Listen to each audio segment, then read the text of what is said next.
Hi friends, job secure and law എമിനൻസിൻ്റെ ഒരു പുതിയ വീഡിയോയിലേക്ക് എല്ലാവർക്കും സ്വാഗതം. നിങ്ങളുടെയൊക്കെ ശ്രദ്ധയിലെ ഒരു പത്രക്കുറിപ്പ് വന്നിട്ടുണ്ടാവും.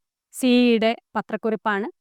ഏതാനും രേഖകൾ നമ്മുടെ കേരള ലോ എൻട്രൻസ് എക്സാമിനേഷന് മുന്നോടിയായി തയ്യാറാക്കി വെക്കാൻ വേണ്ടി അവർ പറയുന്നുണ്ട്. അത് വളരെ കൃത്യമായ ഒരു സൂചനയാണ് നമുക്ക് നൽകുന്നത്. കേരള ലോ എൻട്രൻസ് എക്സാമിനേഷൻ ഈ വർഷം വളരെ അടുത്ത് തന്നെ വരാൻ സാധ്യതയുണ്ട്. കഴിഞ്ഞ 3 വർഷങ്ങളായി ഓഗസ്റ്റിലാണ് നടന്നതെങ്കിൽ കൂടെ ഈ വർഷം കുറച്ചുകൂടെ നേരത്തെ വരാനാണ് സാധ്യത. അതുകൊണ്ട് തന്നെ ജോബ് സെക്യൂരിറ്റിയുടെ ക്രാഷ് കോഴ്സ് ഞങ്ങൾ മെയ് 12 സ്റ്റാർട്ട് ചെയ്യുകയാണ്. ഓൺലൈൻ ഓഫ്ലൈൻ പുതിയ ബാച്ച് മെയ് 12 സ്റ്റാർട്ട് ചെയ്യുകയാണ്. അപ്പോൾ കേരള ലോ എൻട്രൻസിന് മുന്നോടിയായിട്ട് നമ്മൾ ഏതൊക്കെ രേഖകളാണ് തയ്യാറാക്കി വെക്കേണ്ടത്, അതിന് നമ്മൾ എന്തൊക്കെ ചെയ്യണം, ആ കാര്യങ്ങളെക്കുറിച്ചാണ് ഞാൻ ഇന്ന് ഈ വീഡിയോയിൽ നിങ്ങളുമായിട്ട് സംവദിക്കുന്നത്. ഓക്കെ, അപ്പം ഞാൻ ഇതിനകത്ത് മാൻഡേറ്ററി ഡോക്യുമെൻറ്റ്സ് ഉണ്ട്, അതേപോലെ തന്നെ റിസർവേഷനുള്ള കുട്ടികൾ ശരിയാക്കി വെക്കേണ്ട രേഖകളുണ്ട്. അപ്പോൾ അതിനെക്കുറിച്ചൊക്കെ നിങ്ങൾ അറിഞ്ഞിരിക്കേണ്ടത് അത്യാവശ്യമാണ്. അപ്പോൾ അതിനെക്കുറിച്ചാണ് ഞാൻ ഇന്ന് നമുക്ക് അതിനെക്കുറിച്ചാണ് സംസാരിക്കേണ്ടത്. അപ്പം നമുക്ക് അപേക്ഷിക്കുന്ന സമയത്ത് മാൻഡേറ്ററി ഡോക്യുമെൻറ്റ്സ് ഉണ്ട്. മാൻഡേറ്ററി ഡോക്യുമെൻറ്റ്സ് എന്ന് പറഞ്ഞാൽ നിങ്ങൾക്ക് റിസർവേഷൻ ഉള്ളവരായിക്കോട്ടെ അല്ലാത്തവരായിക്കോട്ടെ എല്ലാവരും അപ്ലോഡ് ചെയ്യേണ്ട ഡോക്യുമെൻറ്റ്സ് ആണ് ഈ മാൻഡേറ്ററി ഡോക്യുമെൻറ്റ്സ്. അതിനകത്ത് എന്തൊക്കെയാണ് വരിക?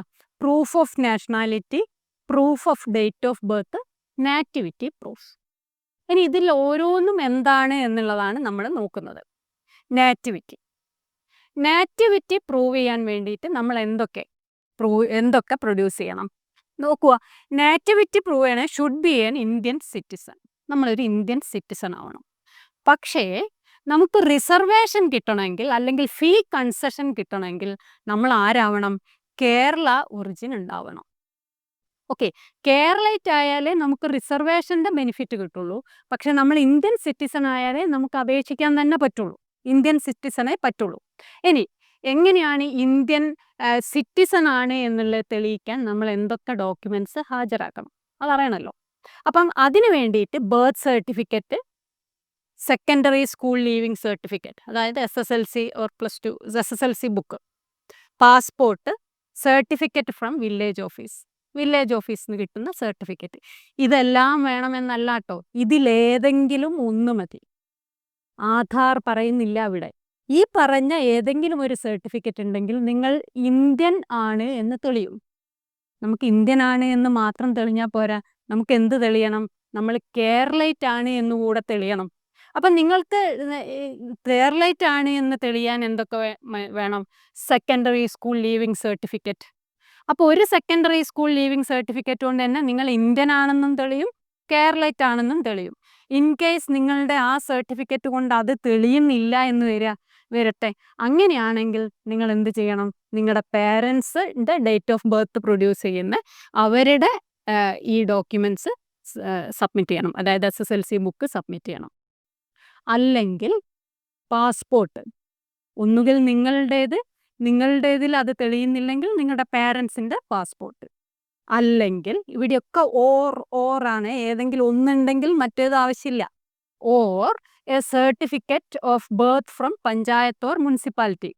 നിങ്ങളുടെ ബർത്ത് സർട്ടിഫിക്കറ്റിൽ അത് തെളിയുന്നില്ല എന്ന് വിചാരിക്കുക, വേണ്ടതുപോലെ ഇല്ല എന്ന് വിചാരിക്കുക. അങ്ങനെയാണെങ്കിലോ നിങ്ങളുടെ പേരൻസിൽ ആരെങ്കിലും ഒരാളുടേത്. ഓക്കെ, അല്ലെങ്കിൽ നിങ്ങളുടെ വില്ലേജ് ഓഫീസിൽ നിന്നുള്ള സർട്ടിഫിക്കറ്റ്സ്. വില്ലേജ് ഓഫീസിൽ നിന്നുള്ള സർട്ടിഫിക്കറ്റ് ആണെങ്കിൽ വളരെ സേഫാണ്. എന്തായാലും അതിനകത്ത് ഇന്ത്യൻ ആണെന്നും നിങ്ങൾ കേരളൈറ്റ് ആണെന്നും എഴുതിയിട്ടുണ്ടാവും. എന്ന് വെച്ചാൽ അത് തന്നെ വേണമെന്നല്ല കേട്ടോ പറയുന്നത്. നിങ്ങളുടെ ബർത്ത് സർട്ടിഫിക്കറ്റിൽ ഇതൊക്കെ കാണുന്നുണ്ടെങ്കിൽ അത് മതി. SSLC ബുക്കിൽ അത് കാണുന്നുണ്ടെങ്കിൽ അത് മതി. ഓക്കെ, ഇതിലേതെങ്കിലും ഒന്ന് ആവശ്യമുണ്ട് എന്നാണ് നമ്മളിവിടെ പറയുന്നത്. ഇനി നമ്മൾ പറയുന്നത് കമ്മ്യൂണിറ്റി റിസർവേഷനിലേക്കാണ് പോകുന്നത്. അപ്പോൾ ആദ്യം നമ്മൾ മാൻഡേറ്ററി ഡോക്യുമെൻറ്റ്സ്, അതായത് ഈ ഞാൻ നേരത്തെ പറഞ്ഞ ഡോക്യുമെൻറ്റ്സ് എല്ലാവർക്കും വേണ്ടത്. ഇനി കമ്മ്യൂണിറ്റി റിസർവേഷൻ ഉള്ളവർ എന്തൊക്കെ മുൻകൂട്ടി തയ്യാറാക്കി വെക്കണം? ഈ പറയുന്നതൊക്കെ മുൻകൂട്ടി തയ്യാറാക്കി വെക്കേണ്ട ഡോക്യുമെൻറ്റ്സ് മാത്രമാണ് ഞങ്ങളിവിടെ പറയുന്നത്. അപ്പോൾ അതിൽ നിങ്ങളിപ്പോൾ SCBC കാറ്റഗറി ആണെന്ന് വിചാരിക്കാം. SCBC എന്ന് വെച്ചാൽ socially and educationally backward community.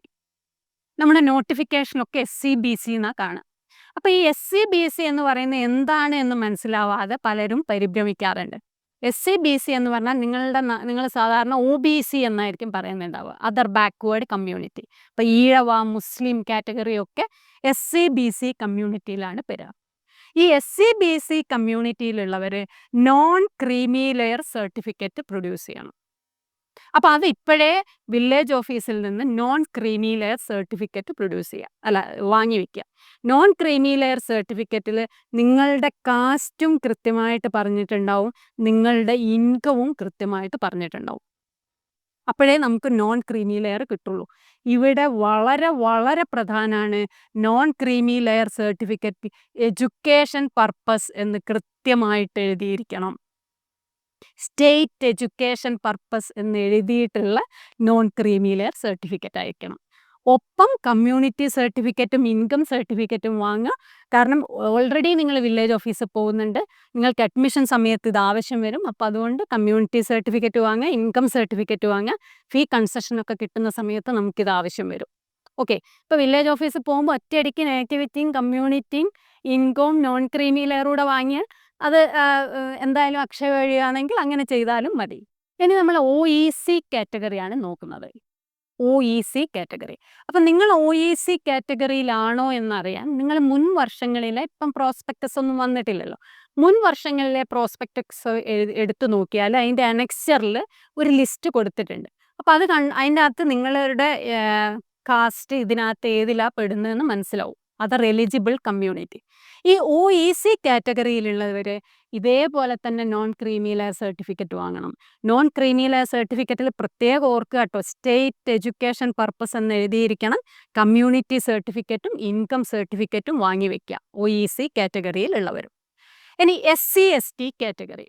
SC/ST കാറ്റഗറിയിലുള്ളവർ പ്രത്യേകം ഓർക്കുക, വില്ലേജ് ഓഫീസിൽ നിന്നല്ല നമ്മൾ വാങ്ങേണ്ടത്, തഹസിൽദാറിൻ്റെ ഓഫീസിൽ നിന്നാണ്. ഇതൊന്നും ഇപ്പോൾ ഓഫീസുകളിൽ പോകേണ്ട ആവശ്യമില്ല, എല്ലാം അക്ഷയ വഴിയാണ് ചെയ്യുന്നുണ്ടാവുക. അക്ഷയയിൽ പോകുമ്പോഴും നമ്മൾ ഇത് പറയണം, പിന്നെ SC/ST കാറ്റഗറിയാണ്, അതുകൊണ്ട് തഹസിൽദാറിൻ്റെ ഓഫീസിൽ നിന്നാണ് ഇഷ്യൂ ചെയ്യേണ്ടത് എന്നുള്ള കാര്യം പറയണമെന്ന് മാത്രം. വേറെ ഒരു സർട്ടിഫിക്കറ്റും ആവശ്യം വരില്ല, കമ്മ്യൂണിറ്റി സർട്ടിഫിക്കറ്റ്സ് മാത്രം മതി. ഇനി reservation for persons with disability. Disability ഉള്ളവർ മെഡിക്കൽ ബോർഡിൻ്റെ 40% ഡിസബിലിറ്റി ഉണ്ട് എന്നുള്ള സർട്ടിഫിക്കറ്റ് വാങ്ങണം. അവിടെ പ്രത്യേകം ഓർക്കുക, നിങ്ങളുടെ കയ്യിലുള്ള സർട്ടിഫിക്കറ്റിന് 12 മന്ത്സിൻ്റെ വാലിഡിറ്റിയേ ഉള്ളൂ. അപ്പോൾ ആ സമയം കഴിയും എന്നുണ്ടെങ്കിൽ നിങ്ങൾ പുതിയ സർട്ടിഫിക്കറ്റ് വാങ്ങുക തന്നെ വേണം. ഓക്കെ, ഒരു സർട്ടിഫിക്കറ്റിന് 1 വർഷത്തെ കാലാവധി മാത്രമേ ഉണ്ടാവുള്ളൂ. അപ്പം മെഡിക്കൽ ബോർഡിൽ നിന്നാണ് അത് വാങ്ങേണ്ടത്. 40% ഡിസബിലിറ്റി എന്നതിനകത്ത് എഴുതിയിട്ടുണ്ട് എന്നുള്ള കാര്യവും നിങ്ങൾ ഉറപ്പുവരുത്തണം. ഇനി ചിൽഡ്രൻ ഓഫ് ഫിഷർമെൻ. ഫിഷർമെൻ്റെ കാറ്റഗറിയാണ്. ഫിഷറീസ് ഡിപ്പാർട്ട്മെൻറ്റിൽ നിന്നാണ് നമ്മൾ സർട്ടിഫിക്കറ്റ് വാങ്ങേണ്ടത്.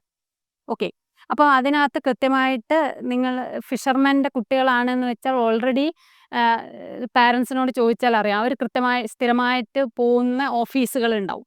അപ്പോൾ അവിടെ പോയിട്ട് ഈ ഒരു സർട്ടിഫിക്കറ്റ് വാങ്ങുകയാണ് വേണ്ടത്. ഇനി ഇൻ്റർകാസ്റ്റ് മാരേജ് സർട്ടിഫിക്കറ്റ്. ഇത് പലപ്പോഴും നമ്മൾ ശ്രദ്ധിക്കാതെയൊക്കെ പോകാൻ സാധ്യതയുള്ള ഒന്നാണ്. അപ്പം നിങ്ങളുടെ പാരൻസിൽ ഒരാൾ SC/BC കാറ്റഗറിയിൽപ്പെട്ടവരാണെന്ന് വിചാരിക്കാം. അങ്ങനെയാണെങ്കിൽ നിങ്ങൾ ഇൻ്റർകാസ്റ്റ് സർട്ടിഫിക്കറ്റ് വാങ്ങണം. ഇത് പലപ്പോഴും കുട്ടികൾ അറിയാതെ പലരും വാങ്ങിയിട്ടുണ്ടാവില്ല. നിങ്ങളുടെ പാരൻസിൽ ഒരാൾ SC/BC കാറ്റഗറിയിൽപ്പെട്ട ആളാണെങ്കിൽ നിങ്ങൾക്ക് ഇൻ്റർകാസ്റ്റ് സർട്ടിഫിക്കറ്റ് കിട്ടും. അവരും നോൺ ക്രീമി ലെയർ സർട്ടിഫിക്കറ്റും വില്ലേജ് ഓഫീസിൽ നിന്ന് വാങ്ങണം. അതേപോലെ തന്നെ ഇൻകം സർട്ടിഫിക്കറ്റും വാങ്ങി വയ്ക്കാം. ഇൻ്റർകാസ്റ്റ് പലരും ശ്രദ്ധിക്കാത്തതാണ്. ഇനി economically weaker section in general category. ഇത് ഞാൻ കൃത്യമായിട്ട് പറയട്ടെ, നമ്മൾ പലപ്പോഴും സ്കൂളിൽ നിന്ന് ജനറൽ കാറ്റഗറിയിലുള്ളവർ ഇതുവരെ ഇന്നേ വരെ സർട്ടിഫിക്കറ്റ് ഒന്നും പ്രൊഡ്യൂസ് ചെയ്യേണ്ട ആവശ്യം വന്നിട്ടുണ്ടാവില്ല. അപ്പോൾ ഒരിക്കലും ഇത് വാങ്ങിയിട്ടുണ്ടാവില്ല. എന്നാൽ നിങ്ങൾ ജനറൽ കാറ്റഗറിയിൽ പെടുകയും എന്നാൽ എക്കണോമിക്കലി വീക്കർ ആവണ് എന്നുണ്ടെങ്കിൽ നിങ്ങൾക്ക് വില്ലേജ് ഓഫീസിൽ നിന്നും EWS സർട്ടിഫിക്കറ്റ് കിട്ടും. EWS സർട്ടിഫിക്കറ്റ് ഉള്ള ഒരാൾക്ക് 10% റിസർവേഷൻ ഉണ്ട്. അപ്പം ജനറൽ കാറ്റഗറിയിലുള്ളവർ എക്കണോമിക്കലി വീക്കർ സെക്ഷൻ്റെ സർട്ടിഫിക്കറ്റ് ഇപ്പോഴേ വാങ്ങി വയ്ക്കുക. ഇനി സ്പെഷ്യൽ റിസർവേഷൻസിലേക്കാണ് ഞാൻ പോകുന്നത്. ഓക്കെ, ഈ സ്പെഷ്യൽ റിസർവേഷനിലാണ് ex servicemen, blind candidate under sports, paramilitary persons ഒക്കെ വരുന്നത്. ഓക്കെ, ഇനി ഇതിൽ ഓരോരുത്തരും എന്താണ് ചെയ്യേണ്ടത്?